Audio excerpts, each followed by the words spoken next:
கொடுத்துட்டு சமாதானம் படுத்திட்டு அவனை வெளியே விட்டுட்டு நாங்க என்ன நினைச்சிட்டு இருக்கீங்க? தமிழ்நாட்டு மக்கள் என்ன நினைச்சிட்டு இருக்கீங்க? பொதுமக்கள் என்ன நினைச்சிட்டு இருக்கீங்க? பெண்கள் எல்லாரும் இளைச்சவாயிங்க கிடையாது. நாங்கள் எல்லாம் ஒண்ணு கொந்தளிச்சு போய் கிடக்குறோம்.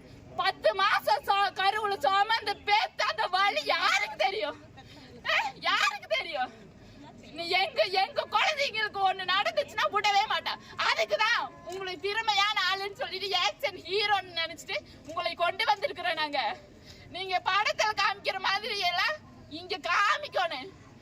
அதுக்குதான் எங்களுக்கு நீதி வேணும். நீதி இல்லைன்னா கோயம்புத்தூர்ல இப்ப சாயந்தரம் 4 மணிக்கு போராட்டம் பண்ணுவோம். எல்லாரும் பண்ணுவோம். செத்து போனவங்க எல்லாம் பணம் எடுக்க வந்திருக்கீங்க. அவனை கொல்றத வந்து இப்ப லைவ்ல போட்டே தப்பு பண்ணி ஒரு பொண்ணுக்கு கூட இந்த அநீதி நடக்க கூடாது. ஐயா இந்த தண்டனை பா அவனுக்கு 10ஆம் வகுப்பு தேர்வு எழுதி இருக்காங்க. அவங்களுக்கு நீங்க ஏதாச்சும் ஒரு ஆறுதல் சொன்னீங்களா? எதுவுமே சொல்லல. +2 தேர்வு எழுதி இருக்காங்க. அவங்களுக்கு ஏதாச்சும் ஆறுதல் சொன்னீங்களா? எதுவுமே சொல்றது இல்லைங்க. ஐயா நீங்க உங்களை நம்பிதான் எல்லாரும் ஓட்டு போட்டு தமிழ் மாபெரும் வெற்றியை மாபெரும் தமிழ்நாட்டு முழுவதும் மாபெரும் வெற்றியை கொடுத்திருக்கிறாங்க. ஏன் கொடுத்தாங்க? உங்களுக்கு தான் கொடுத்திருக்காங்க அந்த வெற்றியை. ஏன் காப்பாற்றுவாங்க? எல்லாரும் பார்க்கணும். காப்பாற்றுவாங்க. கொடுமையை சித்திரவதை அவ்வளவு அநியாயம்.